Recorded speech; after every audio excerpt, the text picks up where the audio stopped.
The cosmic dance of genetic manipulation that birthed the Primarchs was no mere scientific endeavor, but a meticulously orchestrated plan by the Emperor of mankind.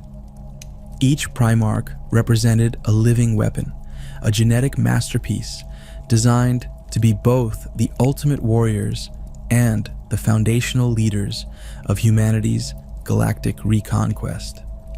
The scattering of these genetically enhanced beings across the galaxy was not an accident, but a complex strategic response to an existential threat that few truly comprehended. When the Primarchs were torn from the Emperor's secret laboratory on Terra, powerful chaos energies hurled them through the warp, each landing on a world uniquely suited to forge their character. Vulkan's trajectory would carry him to Nocturne, a planet that defied conventional understanding of planetary survival.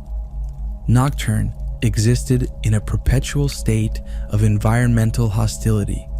Its orbital mechanics placed it in a system with an erratic solar cycle, experiencing long periods of relative stability interrupted by catastrophic volcanic events known as the Time of Trials. Every few centuries, the planet would undergo massive geological transformations. Entire landscapes would be obliterated by volcanic eruptions, continental shifts would reshape territories, and survival became a matter of brutal adaptation. The tribal societies of Nocturne had evolved into something far beyond typical human settlements. These were not mere tribes, but intricate networks of metallurgists, survivalists, and craftspeople who understood that their continued existence depended on technological innovation and ruthless pragmatism. Metal was not just a resource, it was life itself. Complex forging techniques passed down through generations allowed these societies to transform the planet's volcanic minerals into advanced tools, weapons, and protective gear. Into this unforgiving landscape, an infant would fall, not as a helpless child, but as a being of extraordinary potential. Vulkan's arrival was witnessed by the Ihara tribe, a collective known for their exceptional metalworking skills. The tribal elders who discovered him noticed immediately that this was no ordinary infant. His physique suggested impossible strength. His skin bore an unusual resilience, and his eyes held an intelligence that seemed to penetrate far beyond his apparent age. The Ihara tribe's shamans and elder craftmasters conducted extensive examinations. They recognized something extraordinary. This child possessed an innate understanding of metallurgy that surpassed generations of accumulated knowledge. Where other infants would play with simple toys, Vulkan would study metallic structures, manipulate heating techniques, and demonstrate an intuitive comprehension of complex metallurgical processes that would take master craftsmen decades to understand. As Vulkan grew, his interactions with Nocturnian society revealed layers of complexity. He was not simply a prodigy, but a transformative force. Traditional tribal hierarchies began to shift around his capabilities. Metalworking techniques that had been closely guarded secrets for generations were rapidly evolved under his guidance. He didn't just learn in the existing techniques, he reimagined them entirely. The survival challenges of Nocturne demanded constant innovation.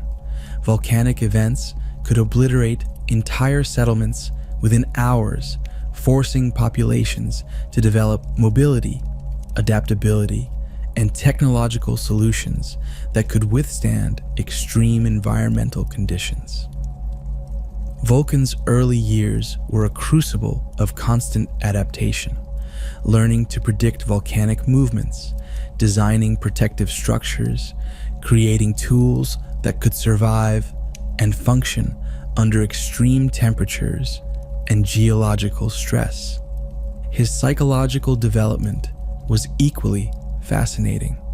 Where another might have been broken by the constant environmental threats, Vulkan developed a profound respect for human potential and resilience. The Nocturnian approach to survival, which balanced technological innovation with physical endurance, would become the fundamental philosophy of his future Space Marine Legion.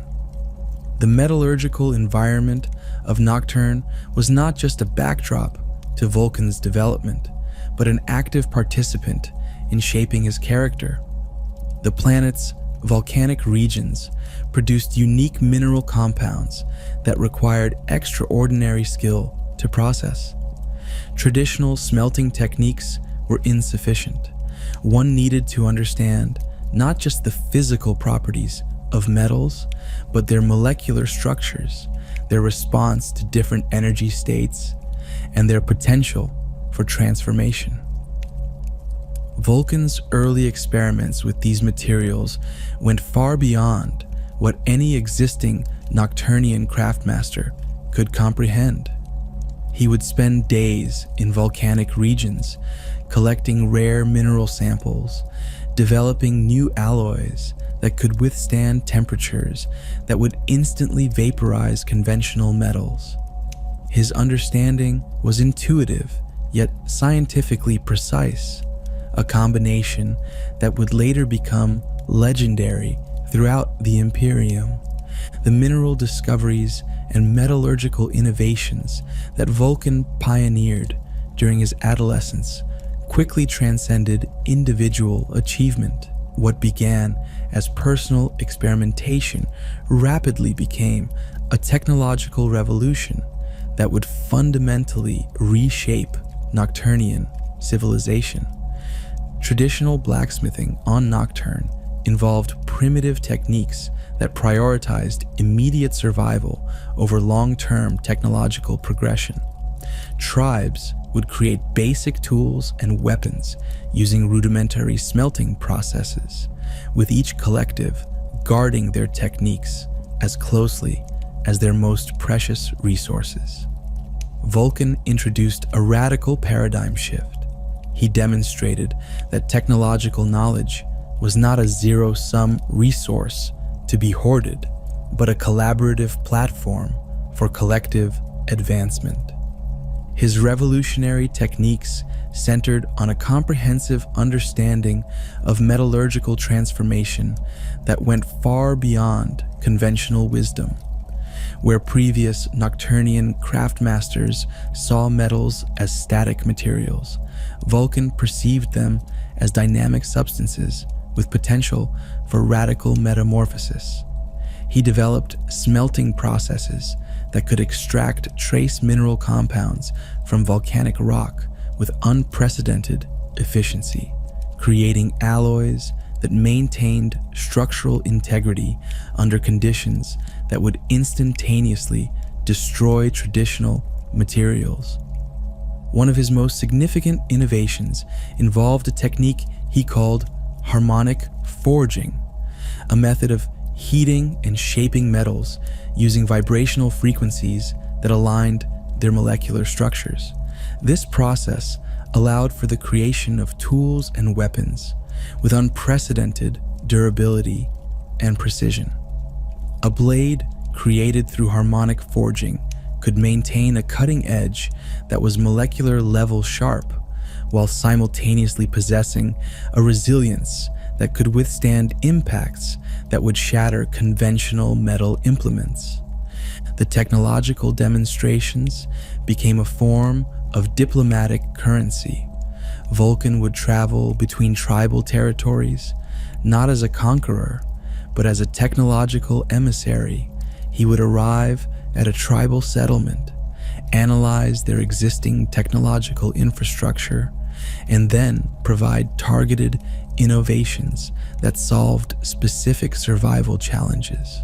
A tribe struggling with water extraction from underground volcanic regions would receive designs for advanced drilling mechanisms. Another facing constant environmental degradation would get blueprints for sustainable habitat construction. These technological gifts were not simple donations, but collaborative processes. Vulkan would work alongside local craftmasters, teaching them not just the how, but the fundamental scientific principles behind each innovation. He transformed technological knowledge from a closed system of inherited skills to an open, evolving ecosystem of shared understanding. The unification process was neither quick nor straightforward. Nocturne's tribal structures were deeply entrenched, with centuries of intertribal conflicts and territorial disputes. Vulkan understood that technological advancement alone was insufficient. He needed to address the deeper psychological barriers that prevented collaboration. His approach involved creating neutral technological zones, collaborative workshops where craftmasters from different tribes could work together, share knowledge, and develop collective solutions. These weren't just physical spaces, but conceptual frameworks that challenged existing tribal hierarchies. A master craftsman from the northern volcanic regions would work alongside a metallurgist from the southern territories, their previous tribal affiliations becoming increasingly irrelevant in the face of shared technological goals. The technological communities that emerged were unlike anything Nocturne had previously witnessed. They were not mere settlements, but living, breathing technological ecosystems. Infrastructure was modular and adaptable, designed to be rapidly reconfigured in response to the planet's volatile geological conditions. Energy systems were decentralized, drawing power directly from volcanic thermal emissions. Communication networks used advanced frequency modulation techniques that could transmit information across vast distances, even during the most severe volcanic disruptions. When comparing Vulkan's technological approach to other Primarchs, the distinctions became starkly evident. Perturabo of the 4th Legion was a master of siege warfare and intricate mechanical design, but his innovations were fundamentally military in nature. The Mechanicum's technological paradigm, represented by figures like Rogal Dorn, emphasized standardization and replication. Vulkan's approach was radically different. He saw technology as a living, adaptive organism that grew through collaborative interaction. The first advanced technological communities established under Vulkan's guidance were not just settlements, but comprehensive survival platforms. They incorporated advanced geological monitoring systems that could predict volcanic events with unprecedented accuracy. Habitat designs used metamaterial principles, with structures that could literally reshape themselves in response to environmental stress. Transportation networks utilized magnetic levitation technologies that could rapidly evacuate entire population centers during potential geological catastrophes.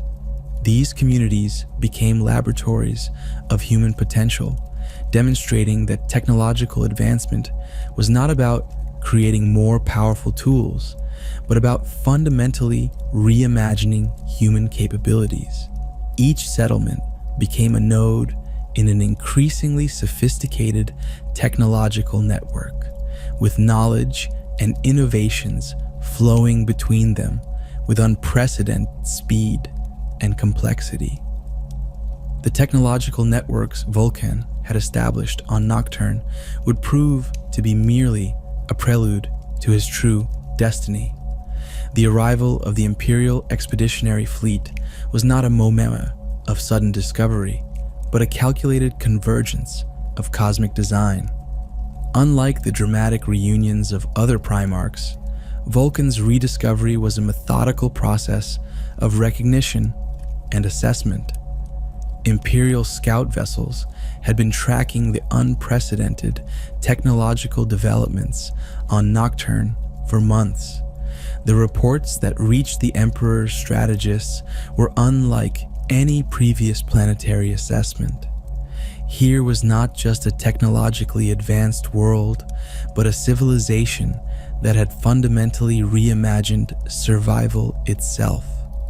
The detailed schematics, the modular infrastructure, the adaptive technological ecosystems, all pointed to a singular intelligence behind these innovations. When the Emperor arrived, it was not as a conqueror or a distant ruler, but as a technological peer. Their first interaction was not a dramatic embrace, but a prolonged technical discourse that lasted several standard Terra days. They discussed metallurgical processes, discussed adaptive infrastructure design, and explored the fundamental principles of technological evolution.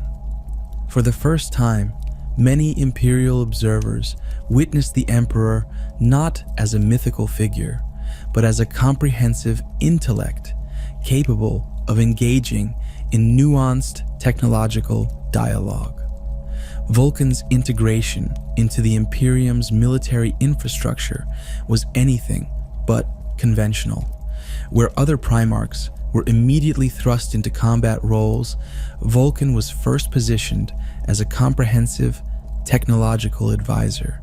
He was assigned to multiple departments, the Adeptus Mechanicus, Imperial Logistics, and Strategic Development Committees. His recommendations didn't just improve existing systems, they fundamentally reimagined them.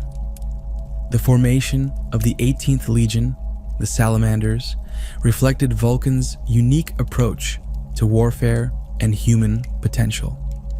Unlike other Legion founding processes that emphasized pure combat capability, Vulkan insisted on a holistic selection process. Potential Salamanders were not just evaluated on physical prowess, but on their capacity for technological understanding, their adaptability, and their commitment to human preservation. Training facilities for the Salamanders looked dramatically different from other Legion preparation centers. Combat simulations were integrated with technological problem-solving scenarios. A typical training exercise might involve not just neutralizing a hostile force, but developing infrastructure solutions for a planetary population under siege. Marines were taught that their primary mission was not just warfare, but the preservation and advancement of human civilization. The early campaigns of the Salamanders during the Great Crusade quickly established them as something more than a standard Space Marine Legion, where the Ultramarines represented surgical precision and the World Eaters embodied raw aggression. The Salamanders became known for their comprehensive approach to military engagement. A typical Salamanders campaign involved not just combat operations, but immediate post-conflict infrastructure restoration. On the desert world of Kethar, the Salamanders didn't just defeat an indigenous Xenos population. They completely redesigned the planet's water extraction and distribution systems. After neutralizing military resistance, Vulkan personally spent weeks working with local populations, establishing technological infrastructure that would fundamentally improve survival conditions. This approach was revolutionary. Warfare was not just about territorial conquest, but about comprehensive human advancement. Vulkan's leadership style defied traditional military hierarchies. He wasn't a distant commander who issued orders from a command ship, but a leader who was consistently on the ground, working alongside his Marines. During the pacification of the Gosar Quintus system, he was observed personally repairing power systems on a critically damaged Imperial vessel, working alongside technicians and junior crew members with the same intense focus he might apply to a critical battlefield maneuver. The reputation he established during the Great Crusade was multifaceted. Imperial record keepers noted his unusual approach. A Primarch who was equally comfortable discussing advanced metallurgical techniques as he was leading a combat drop. Military strategists were initially skeptical of his methodology, but consecutive successful campaigns rapidly transformed that skepticism into profound respect. His technological innovations became a critical component of Imperial military expansion. Salamander's equipment was fundamentally different from other legions, where the Iron Hands emphasized cybernetic augmentation and the Imperial Fists focused on modular weaponry. Vulkan's Legion developed adaptive combat systems that could be rapidly reconfigured based on environmental conditions. A Salamander's power armor could transition between desert, Arctic, and volcanic environments with minimal recalibration, a capability that became legendarily useful during multi-terrain campaigns. The early campaigns saw the Salamanders deployed in some of the most challenging theaters of the Great Crusade. In the methane swamps of the Gehenna Reaches, they demonstrated unprecedented adaptability. Their equipment, designed with Vulkan's comprehensive understanding of material science, could operate in conditions that would instantly destroy standard Imperial equipment. Salamander's drop pods were not just transportation devices, but comprehensive survival platforms that could serve as temporary habitat infrastructure upon planetary insertion. The methane swamps of the Gehenna Reaches were more than just a testing ground for Salamander's equipment. They represented a microcosm of Vulkan's fundamental approach to warfare. Where other legions saw combat as a series of tactical objectives, Vulkan perceived warfare as a complex ecosystem of technological problem-solving and human preservation. The Salamander's combat philosophy emerged as a radical departure from traditional Imperial military doctrine. At its core lay a principle that would become legendary throughout the Imperium. Warfare was not about destruction, but about creating conditions for human survival and advancement. This wasn't merely a philosophical stance, but a meticulously developed strategic approach that permeated every aspect of their military operations. Vulkan's personal combat doctrine rejected the binary thinking that dominated other legions. The World Eaters saw combat as pure aggression, the Ultramarines as surgical precision, but the Salamanders understood combat as a multi-dimensional challenge. A typical Salamander's battle plan would include not just combat objectives, but immediate post-conflict infrastructure restoration protocols.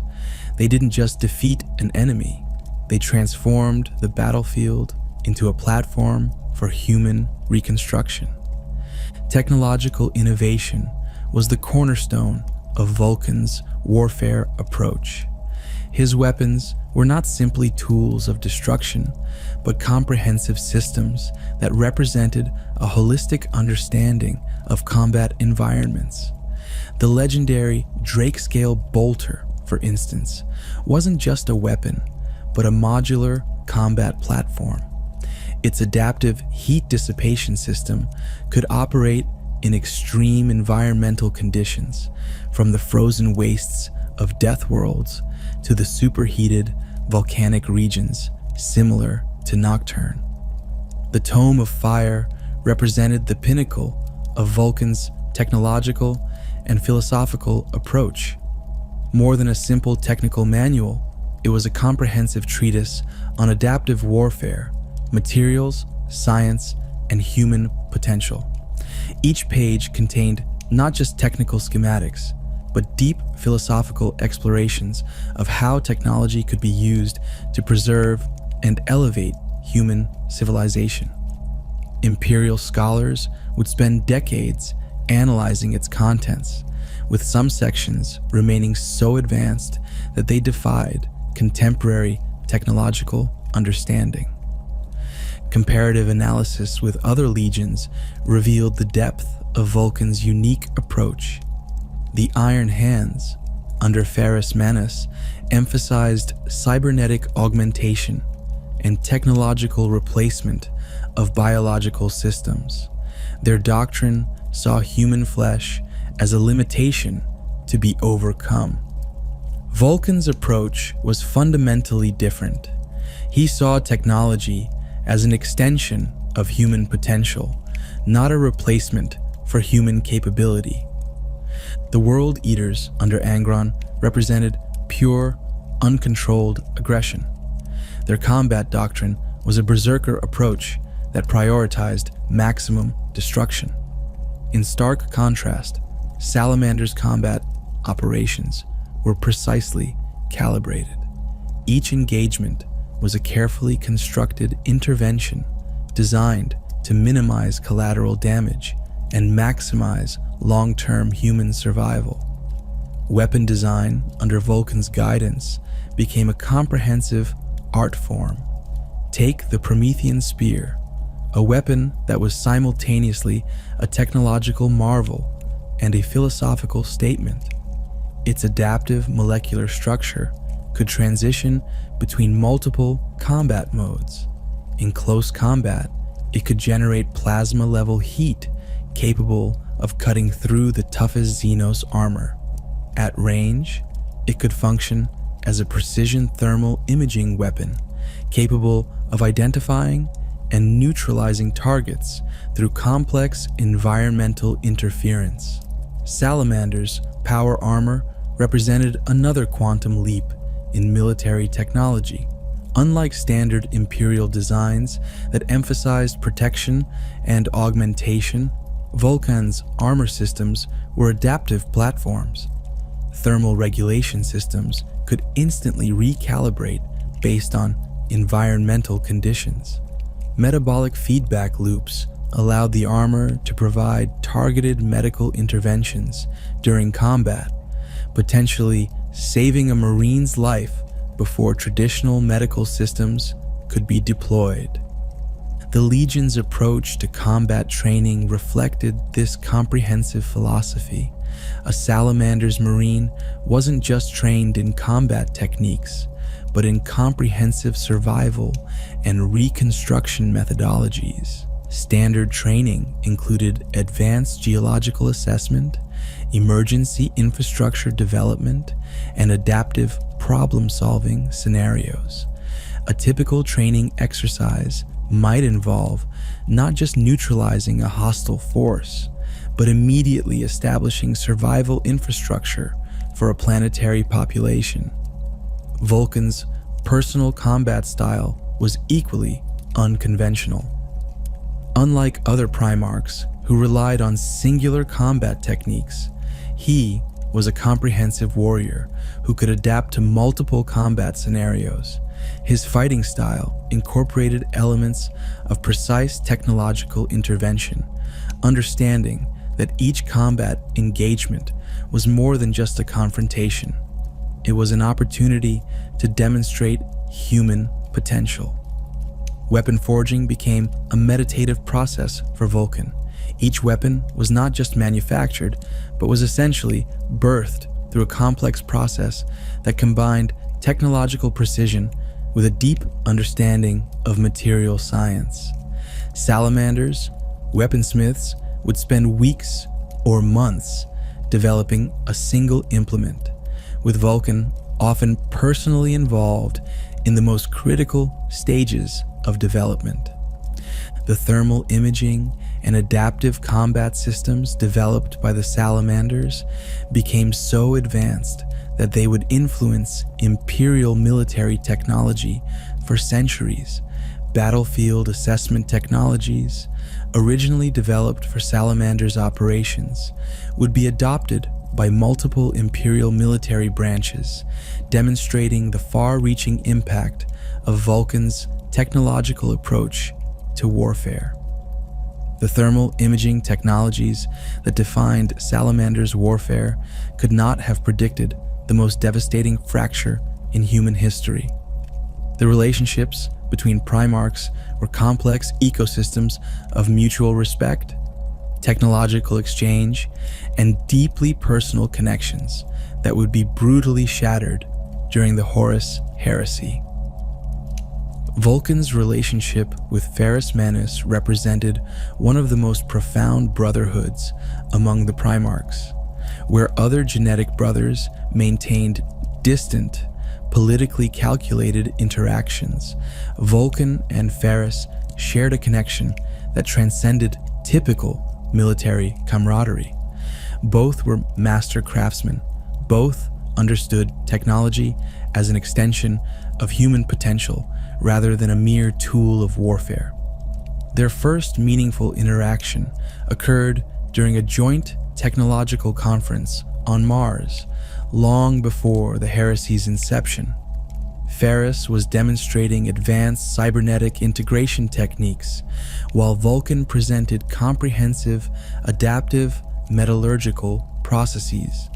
Instead of competing, they spent weeks collaboratively developing hybrid technologies that would become foundational to Imperial military infrastructure.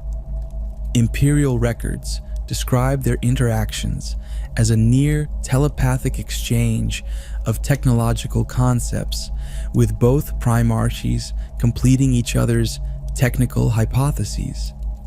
Their weapon exchanges became legendary. Ferrus would craft impossibly intricate mechanical limbs and weapon systems, while Vulkan would develop the adaptive materials and thermal regulation technologies that made those systems functional. A famous example was the development of the Gorgon pattern Terminator armor, a collaboration that represented the pinnacle of human technological achievement. When initial reports of Horus's betrayal began circulating, both Primarchs responded with calculated skepticism. The Imperial military was not a monolithic entity, but a complex network of competing ideologies and strategic perspectives.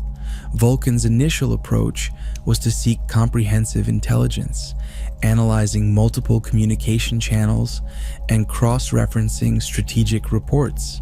Ferrus Manus was more direct. His cybernetic enhancements and analytical mind processed the betrayal as a military problem to be solved through direct intervention. Vulkan recognized the emotional complexity, understanding that this was not just a military conflict, but a fundamental fracture of the human brotherhood they had spent decades building. The initial stages of the heresy saw complex diplomatic maneuvers. Loyalist Primarchs began conducting private communications, establishing communication protocols that could not be compromised by potential traitor infiltration. Vulkan's technological expertise became crucial in developing encryption systems that could withstand the most sophisticated mechanicum decryption techniques. The drop site massacre would become the moment that fundamentally transformed the heresy from a political conflict to an existential war. The carefully constructed plan involved multiple loyalist legions converging on the traitor forces, with the expectation of a decisive strategic intervention. What occurred was a systematic betrayal that would haunt the Imperium for centuries.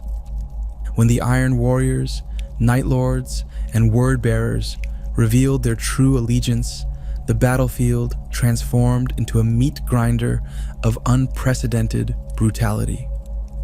Vulkan watched in horror as his brother Ferrus Manus engaged Fulgrim in personal combat, a confrontation that would end with Ferrus's brutal execution. The psychological impact was immediate and devastating. The Salamanders found themselves in the most exposed position during the massacre. Their commitment to preserving human life, their careful and precise combat doctrine, became a vulnerability against the pure, unrestrained aggression of the traitor legions. Entire companies were systematically surrounded and annihilated, their advanced adaptive technologies overwhelmed by sheer numerical superiority and unexpected betrayal. Vulkan's personal trauma during these moments went beyond typical battlefield loss. Each salamander killed represented not just a warrior, but a carefully cultivated individual who embodied the Legion's comprehensive approach to human potential. Their deaths were not just military casualties, but a fundamental assault on everything Vulkan had built. The Legion's near destruction was not just a numerical reduction, but a comprehensive, systemic collapse. Communication networks were shattered, technological infrastructure was obliterated, and the carefully constructed philosophical framework of the Salamanders was thrown into complete disarray. Vulkan found himself not just a military commander, but the primary survivor of a near-genocidal attack. Eyewitness accounts from the few surviving Salamanders describe Vulkan's response as a controlled, almost scientific processing of trauma. Where another leader might have descended into blind rage, Vulkan methodically assessed the survivors, developed immediate survival protocols, and began the process of Legion reconstruction even as the battle continued to rage around them. The psychological impact manifested in subtle, profound ways. Vulkan's subsequent combat doctrine would become more defensive, more focused on survival and preservation. The open, collaborative approach that had defined early Salamanders' operations gave way to a more guarded, protective methodology. Each surviving Marine was now viewed as an irreplaceable resource, each piece of technological infrastructure a critical component of human survival. The bond with Ferrus Manus, so carefully constructed over decades, had been violently severed. The technological brotherhood they had built, the collaborative vision of human potential, was now just a memory, destroyed by the very system they had worked to protect and advance. The severed technological brotherhood and the psychological wounds of the drop site massacre would prove to be merely the beginning of Vulkan's most profound journey. His experiences with death became not a singular event, but a complex, recursive narrative that would fundamentally challenge understanding of biological and psychological limitations. Perpetual existence was not a gift, but a brutal mechanism of continuous transformation. Where other beings might perceive death as a terminal experience, Vulkan understood it as a transitional state, a continuous process of deconstruction and reconstruction that went far beyond physical regeneration. Each death was not an end, but a recalibration of consciousness, a systematic breakdown and rebuilding of psychological and physiological systems. The first documented death came shortly after the drop site massacre. Critically wounded and separated from surviving Salamanders, Vulkan was captured by a dark Eldar raiding force. What followed was not simply a torture scenario, but a systematic psychological deconstruction that would have utterly destroyed a lesser being. The Dark Eldar's approach to psychological manipulation went beyond physical torment. They sought to fundamentally unravel the very essence of individual identity. Their torture techniques involved complex psychomimetic technologies that could simulate infinite variations of pain, death, and psychological disintegration. Where a standard human might survive minutes, Vulkan endured what Imperial scholars would later document as centuries of continuous psychological assault. Each simulated death became a layer of experience, each reconstruction a more complex version of his previous self. The Dark Eldar's laboratories were not merely torture chambers, but sophisticated psychological research facilities. They recognized in Vulkan something beyond a typical space marine, a being whose regenerative capabilities defied their most advanced understanding. Homunculus records, rarely captured by Imperial intelligence, suggested they viewed Vulkan as a comprehensive research subject, a living experiment in the boundaries of consciousness and physical regeneration. Vulkan's perpetual nature manifested differently from other known immortal beings in the universe.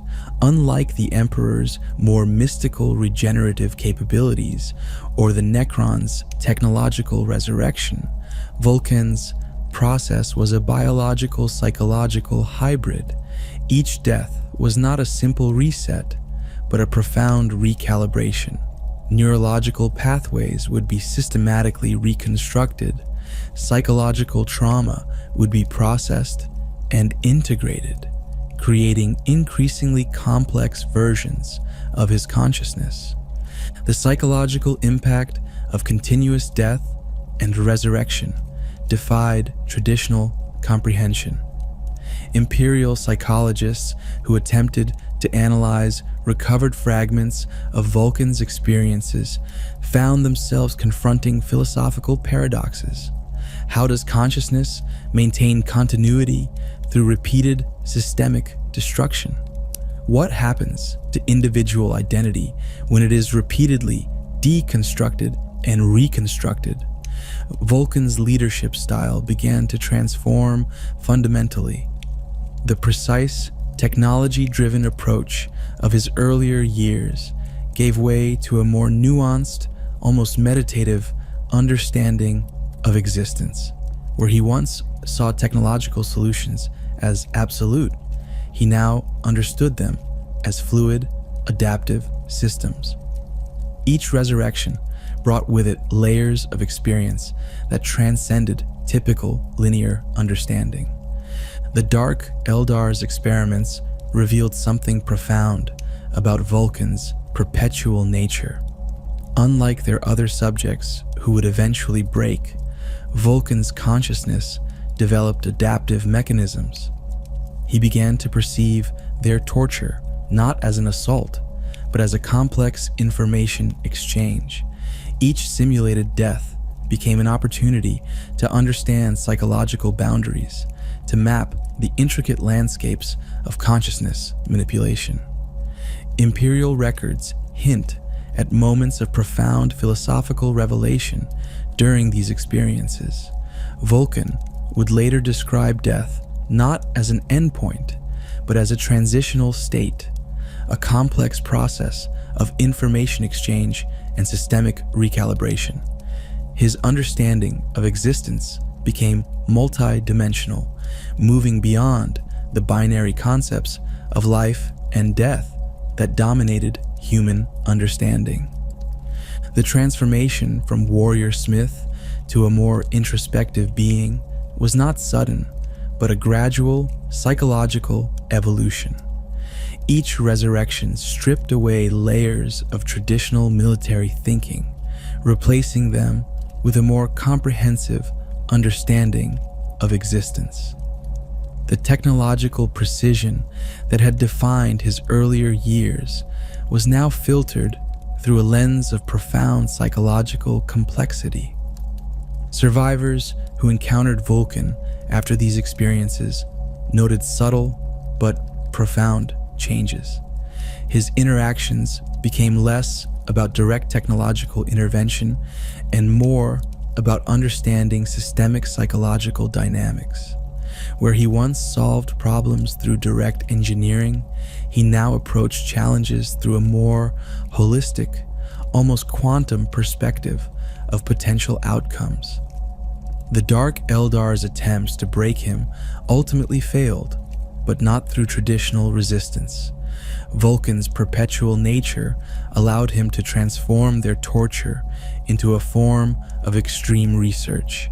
Each simulated death became a data point, each resurrection a new iteration of understanding. He was collecting information at a psychological level that defied traditional comprehension. His relationship with death became fundamentally different from other beings, where most would perceive death as a traumatic, terminal experience. Vulkan understood it as a complex information exchange.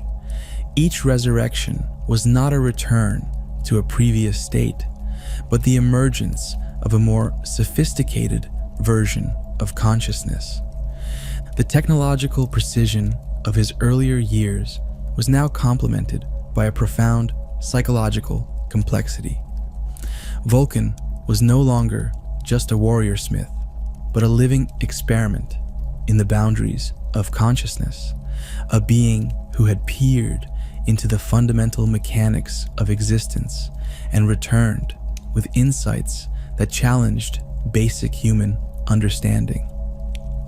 The boundaries between psychological complexity and existential isolation became increasingly blurred as Vulkan's journey continued. His understanding of existence, forged through countless resurrections and psychological deconstructions, now collided with the brutal reality of the Imperium's systematic collapse.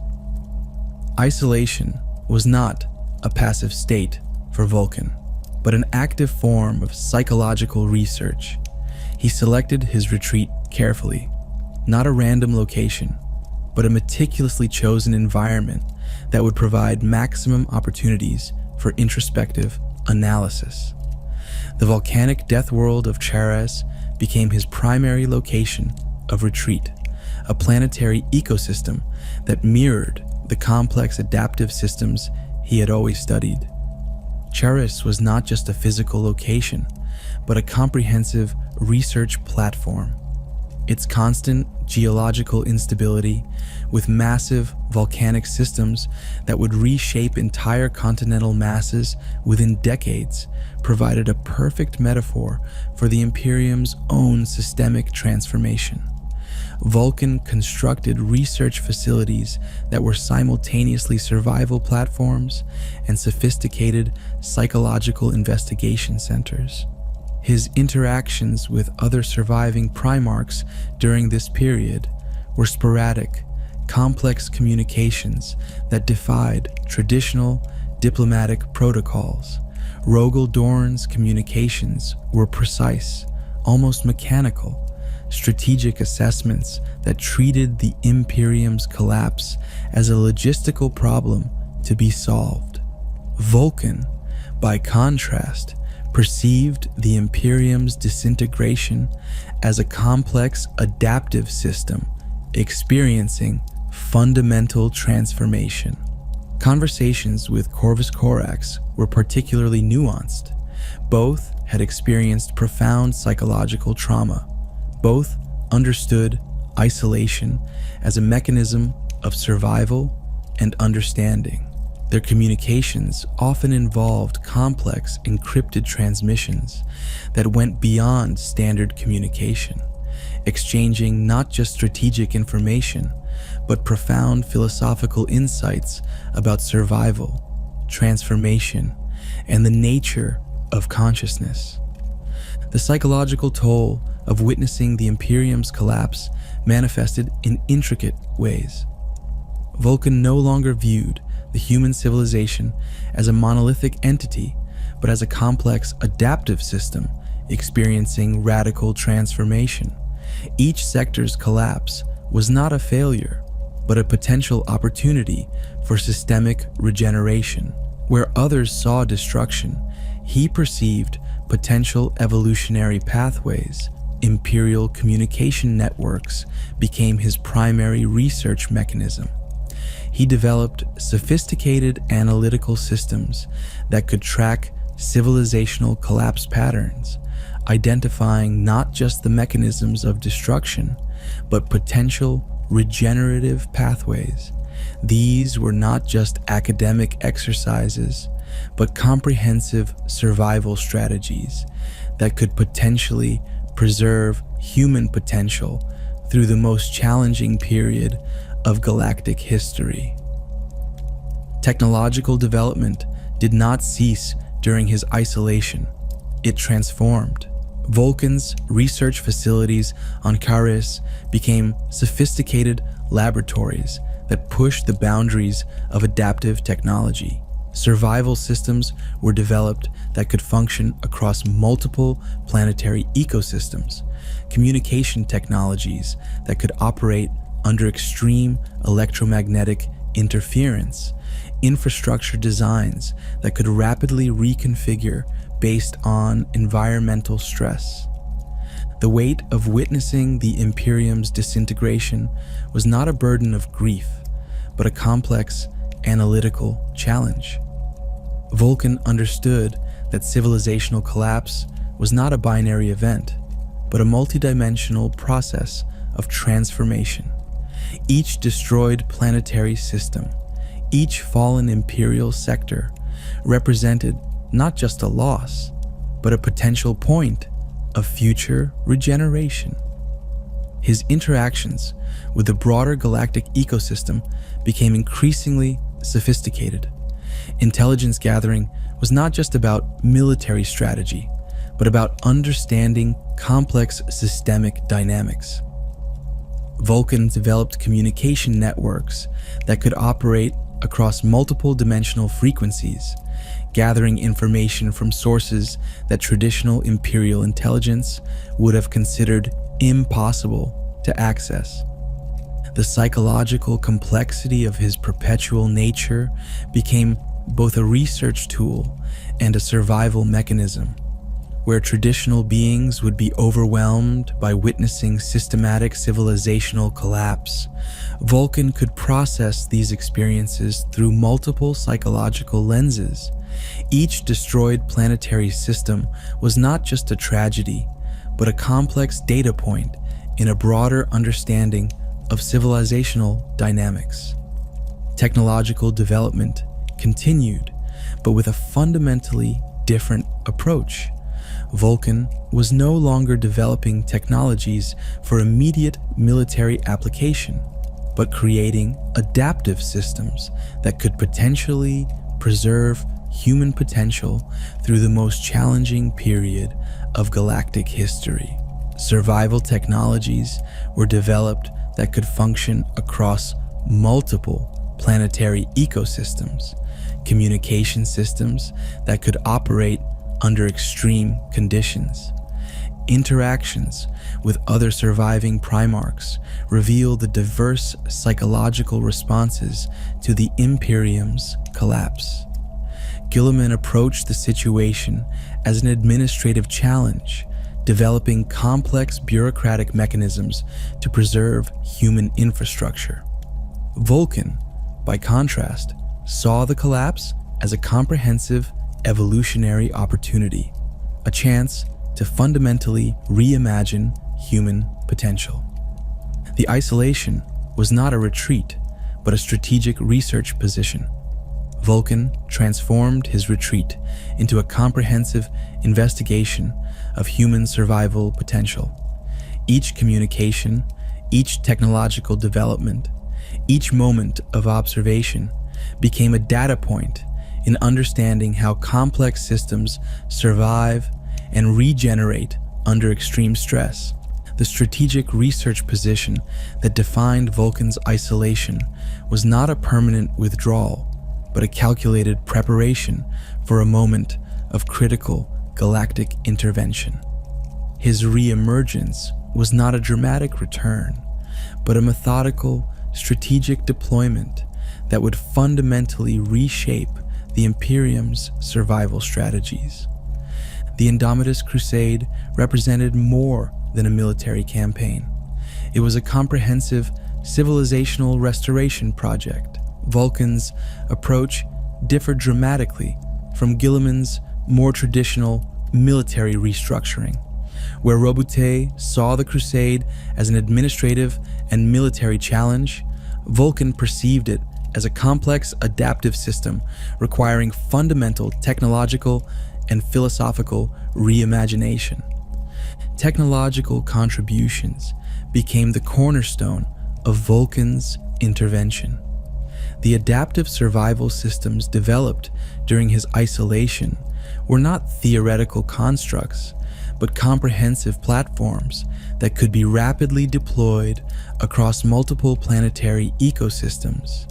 Communication networks he had developed could operate under electromagnetic conditions that would instantly destroy traditional Imperial communication infrastructure.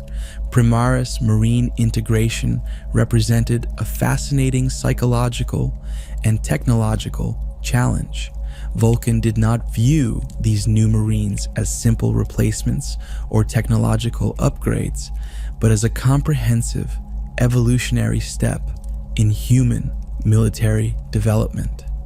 His approach to their training and integration went far beyond standard genetic and combat protocols.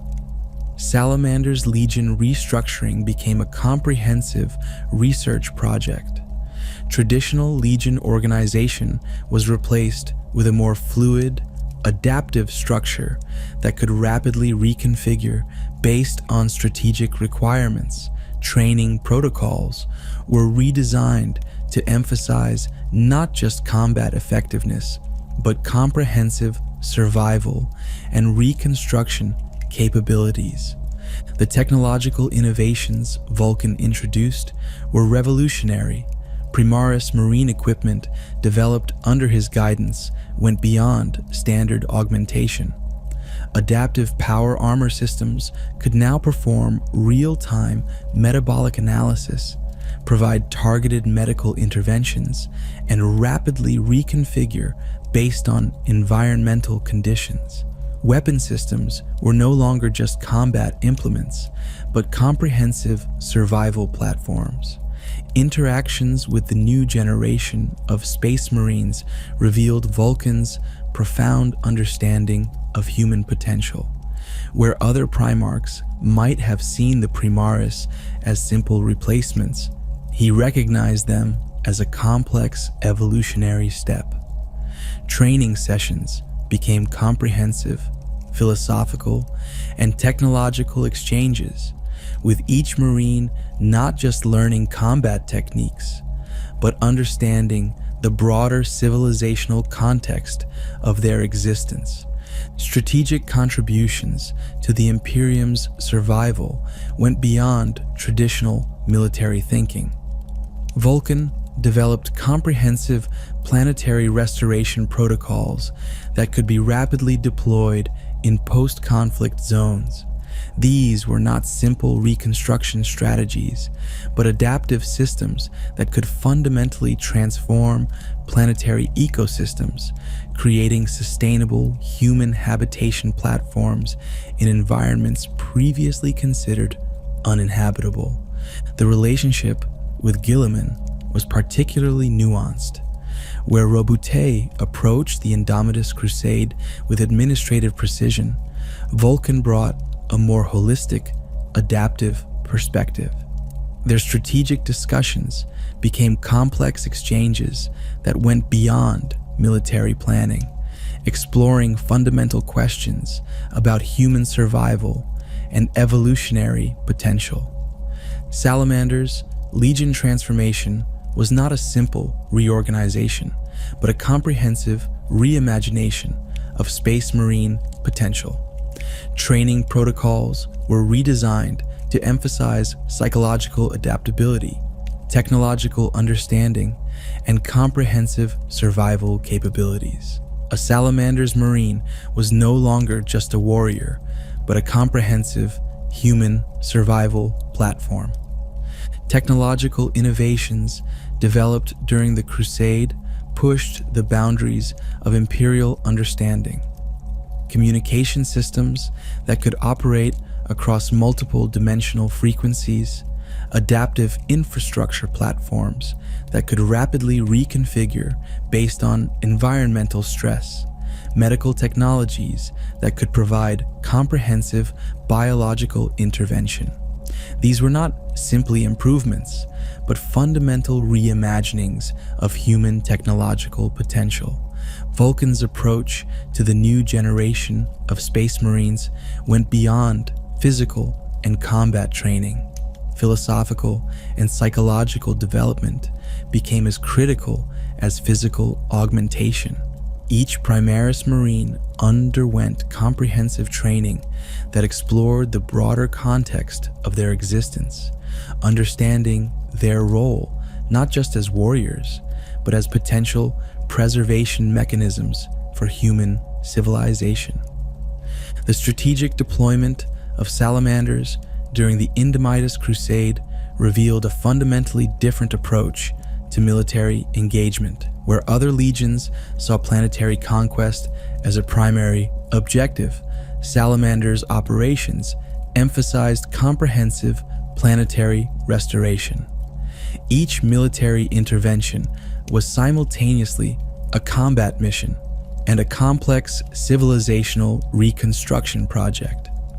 Technological platforms developed under Vulkan's guidance represented quantum leaps in Imperial capabilities.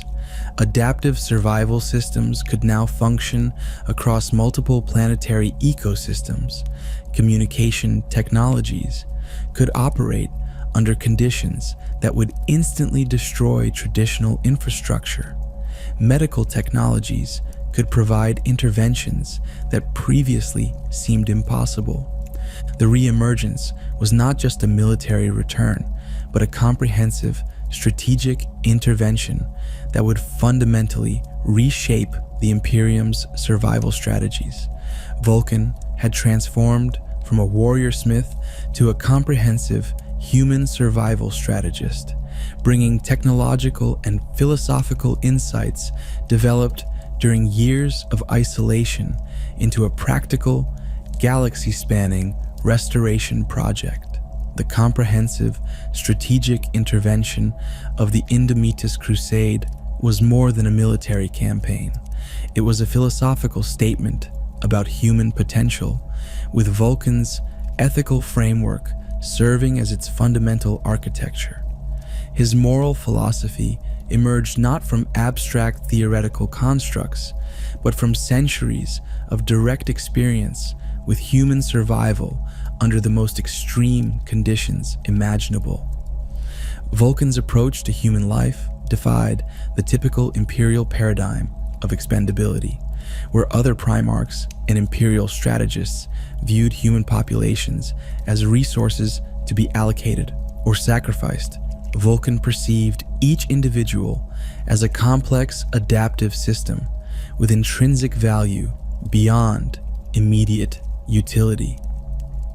This wasn't a soft humanitarian perspective, but a ruthlessly pragmatic understanding of human potential developed through millennia of observation and survival. The concept of sacrifice underwent a fundamental reimagination under Vulkan's philosophical framework. Traditional Imperial doctrine saw sacrifice as a binary mechanism, an individual's death in service of a broader objective. Vulkan understood sacrifice as a complex, multi-dimensional exchange where an individual's potential could be preserved and transformed even through apparent destruction. Comparative analysis with other Primarchs revealed stark philosophical distinctions. Guilliman approached human life through administrative efficiency, calculating population dynamics with mathematical precision. Angron saw humans as nothing more than potential combat resources. The Emperor viewed humanity as a collective evolutionary project. Vulkan, by contrast, saw each human as a comprehensive potential, a living technological and psychological platform with infinite adaptive capabilities. His ethical standards emerged from a profound understanding of survival mechanics, where other Primarchs developed moral frameworks based on military effectiveness or ideological purity. Vulkan's ethics were fundamentally based on comprehensive human preservation. A tactical decision wasn't just evaluated by its immediate military outcome, but by its long-term implications for human potential.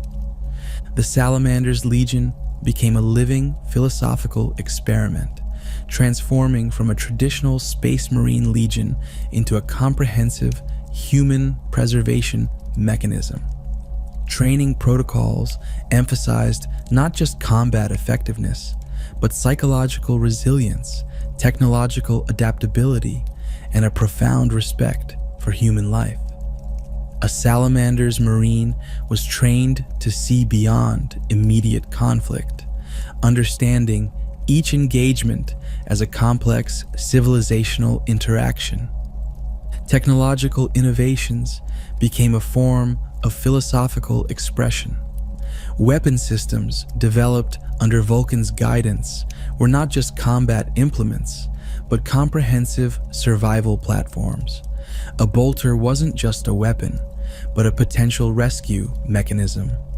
Power armor wasn't just protection, but a mobile life support and medical intervention system. The protection of human life became a mathematical and philosophical optimization problem. Vulkan developed complex algorithmic frameworks that could assess the long-term civilizational impact of any potential military intervention. Casualty calculations weren't just about immediate numerical reduction, but about preserving human potential across generational timescales. Interactions with other imperial institutions revealed the profound depth of Vulkan's philosophical approach. Adeptus Mechanicus representatives found his technological perspectives challenging. He saw machines not as pure technological platforms, but as complex adaptive systems with potential for growth and transformation. Ecclesiarchy theologians struggled with his understanding of sacrifice, which went far beyond religious martyrdom into comprehensive potential preservation. The ethical standard of the Salamanders Legion became a living philosophical doctrine.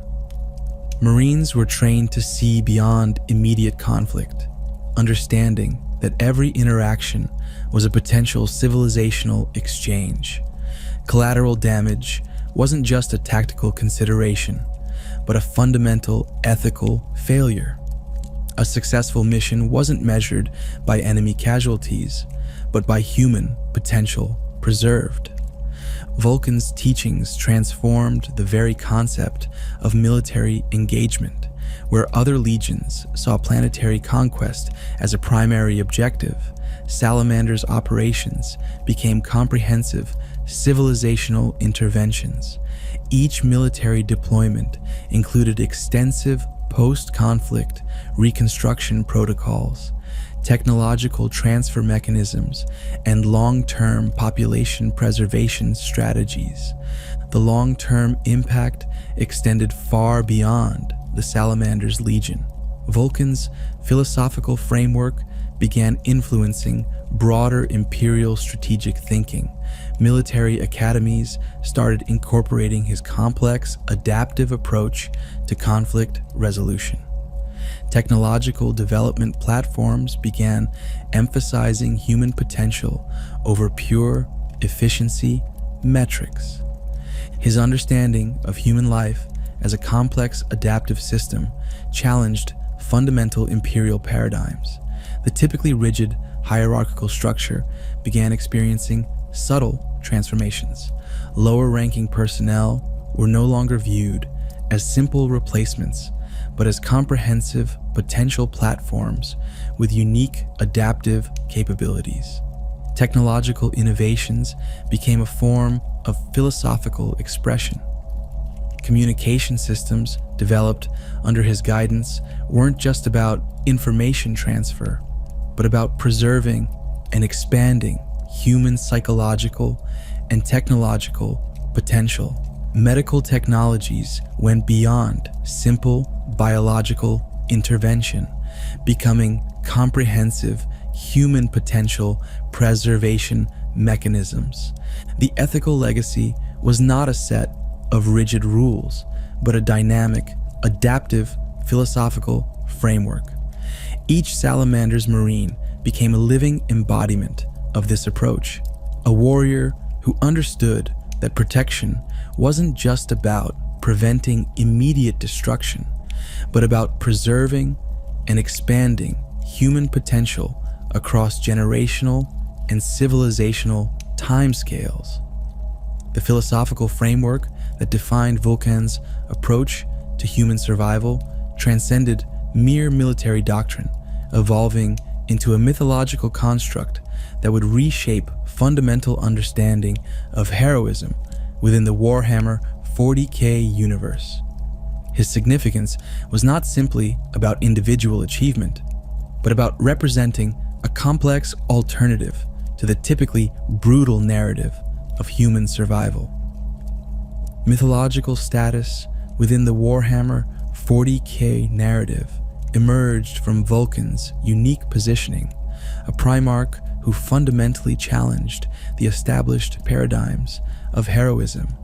Where other Primarchs represented pure martial prowess or administrative efficiency, Vulkan embodied a more nuanced concept of strength. His mythology was built not on body counts or conquered territories, but on the profound ability to preserve and transform human potential under the most extreme circumstances imaginable. Fan interpretations revealed a deep psychological resonance that went far beyond traditional military heroism. Discussion forums, narrative analyses, and community discussions consistently highlighted Vulkan as a character who represented hope in a fundamentally nihilistic universe. Imperial fans saw him as a representation of technological potential, while more philosophical enthusiasts recognized him as a complex exploration of compassion as a survival mechanism. The cultural significance of Vulkan emerged from his ability to represent multiple complex narratives simultaneously. He was not a simple, heroic archetype, but a multi-dimensional character who embodied technological innovation, philosophical depth, and a profound understanding of human survival. Cosplay communities developed intricate representations that went beyond physical reproduction, attempting to capture the philosophical complexity of his character. Speculative discussions about Vulkan's potential future role in the ongoing narrative became a sophisticated form of narrative exploration. Imperial fans developed complex hypothetical scenarios that went beyond traditional storytelling, creating intricate potential narrative trajectories that explored how his unique perspective might reshape broader galactic dynamics. Technological fan communities were particularly fascinated by Vulkan's approach to innovation. His understanding of adaptive systems became a framework for exploring potential technological development. Discussions would often extend beyond the Warhammer 40K narrative, using his philosophical approach as a lens for understanding real-world technological and social challenges. The representation of hope within the brutally dystopian Warhammer 40K universe was perhaps Vulkan's most significant contribution. In a narrative typically defined by unrelenting violence and systemic brutality, he represented an alternative approach, a form of resilience that wasn't about pure survival, but about maintaining fundamental human potential. Cosplay and fan art communities developed increasingly sophisticated representations that went beyond simple visual reproduction. Advanced costume designs would incorporate complex narrative elements, adaptive technological systems, philosophical symbolism, and multi-layered representations of survival and transformation. Imperial fan communities developed comprehensive, alternative narrative explorations. These weren't simple fan fiction exercises, but sophisticated narrative experiments that used Vulkan's character as a framework for exploring complex philosophical and technological potential. Discussion forums would develop intricate hypothetical scenarios, exploring how his unique perspective might reshape broader galactic dynamics. The mythological status extended beyond traditional narrative boundaries. Academic analysis began exploring Vulkan as a complex philosophical construct, a representation of technological optimism in a fundamentally pessimistic narrative universe. Scholarly papers would analyze his character as a comprehensive exploration of resilience, technological potential, and human adaptability. Narrative potential remained fundamentally open. Unlike other Primarchs with more clearly defined narrative trajectories, Vulkan represented a continuously evolving philosophical platform. Each new narrative development would reveal additional layers of his complex understanding of human potential. Technological fan communities continued to find sophisticated inspiration in his approach. His understanding of adaptive systems became a framework for exploring potential technological development. Discussions would often extend beyond the Warhammer 40K narrative, using his philosophical approach as a lens for understanding real-world technological and social challenges. The enduring significance of Vulkan was not about individual heroic achievement, but about representing a profound alternative approach to survival. In a universe typically defined by unrelenting violence and systemic brutality, he represented a form of resilience that went beyond simple survival, a comprehensive understanding of human potential that suggested transformation was always possible, even under the most extreme circumstances. As the narrative of the Warhammer 40K universe continues to evolve, Vulkan remains a critical point of philosophical and narrative potential, a character who represents not just a potential future, but a fundamental reimagining of what heroism and survival could represent in a fundamentally challenging universe.